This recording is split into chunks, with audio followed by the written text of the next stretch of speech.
பாரதத்தை நேசிக்கும் அன்பு தமிழ் நெஞ்சங்களுக்கு இனிய வணக்கம். இனி நான் பார்க்க போகிறேன்னா ட்விட்டரில் ட்ரெண்டிங் ஆகி கொண்டுள்ள ஒரு வீடியோ பற்றி தான் பார்க்க போகிறோம்.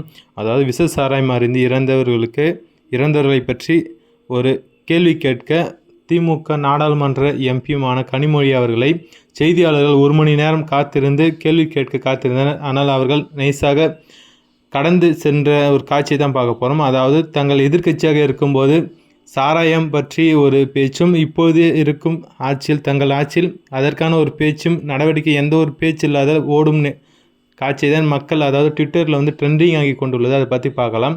இன்னும் நம்ம சேனலை சப்ஸ்கிரைப் பண்ணலாம், சப்ஸ்கிரைப் பண்ணிடுங்க. மறக்காம வீடியோக்கு லைக் பண்ணுங்கள், கமெண்ட் பண்ணுங்கள். வாங்க வீடியோக்குள்ளே போகலாம்.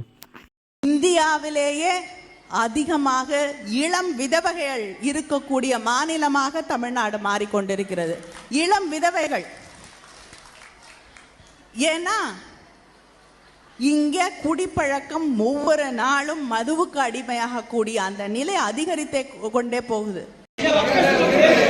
ஒரு வார்த்தை மட்டும் சும்மா மீட்டிங் மட்டும் சொல்லுங்க.